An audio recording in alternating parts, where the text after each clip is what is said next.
What is up, guys? Ron Paridi here from Techno Buffalo, and if you guys have been following us for the last 3 to 4 videos in 3 to 4 days, you'll know that we've been covering Mobile World Congress in a very vlogish style. If you guys like what you've been seeing, let us know in the comments below. We always appreciate the support.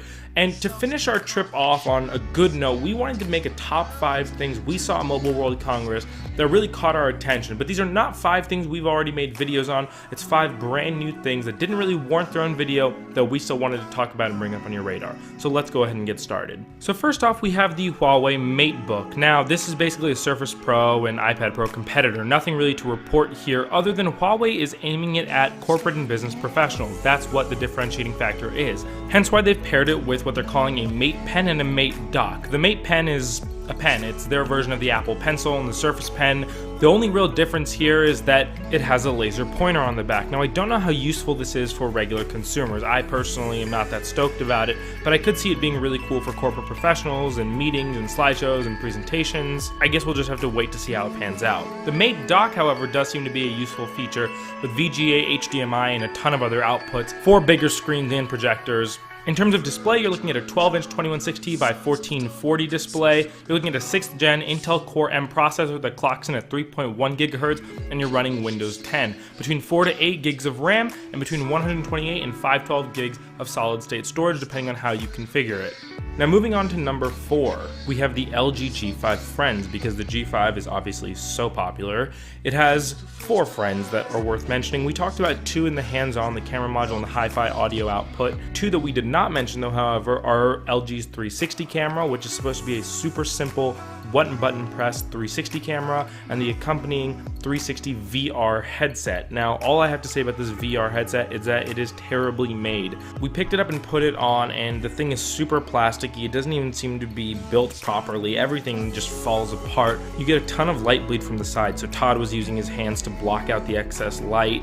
It doesn't seem like a very smooth move on LG's part. That being said, all of this can be forgiven if it comes in at a very appealing price point, so I guess we'll find out. And now, speaking of 360 and 360 cameras, we have what Samsung announced, which was their 360 camera. What's different about this is that it seems to be more aimed at a real camera, pro camera, action camera market. Samsung will also allow you to shoot with just one lens, so it's single directional, it doesn't have to be 360, which seems like a good way for them to sort of protect their users who don't necessarily want to shoot in 360 but still like the camera. It's dust and water resistant, so it seems more leaning towards that action crowd. But I think the bigger discussion you're going to have is here are 2 companies, LG and Samsung, who are trying to make these 360 VR experiences within their product line. So you have the phone, you have the 360 camera, and you have the VR headset. Samsung is in fact pitching it as that. Shoot on the camera, edit and trim on your phone, consume it through the VR headset, and then share it again using your phone.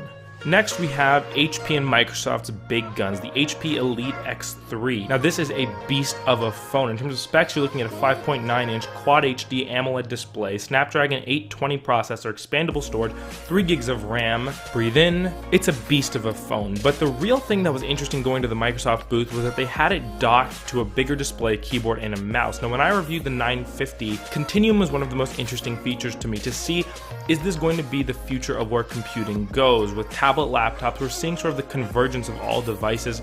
Is this another sign and another step we're making towards using our smartphones as our only devices, docking them to bigger displays and keyboards, and sort of getting rid of our laptops? Obviously, it's very hard to say right now, but the HP Elite X3 seems to be like the flagship for all Windows 10 phones. So if you're a big Windows 10 fan, a Windows 10 user, you definitely want to check this out. And last but not least, we have 2 devices we saw at the Sony booth. They're both concept devices, the Sony Xperia Agent and the Sony Xperia Projector. First off, with the Agent, it has 2 eyes, so credit to Sony for giving it some personality and some character. At least they look like eyes to me. The Agent seems to be an Amazon Echo competitor with a camera and a display. It uses the rotating camera to recognize when you come home.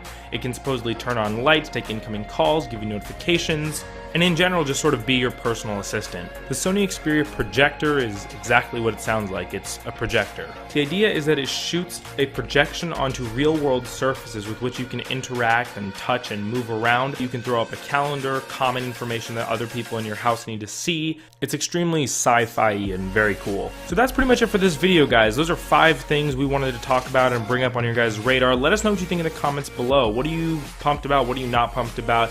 It is the future of tech, so I genuinely want to talk with you guys in the comments below. Give us a thumbs up if you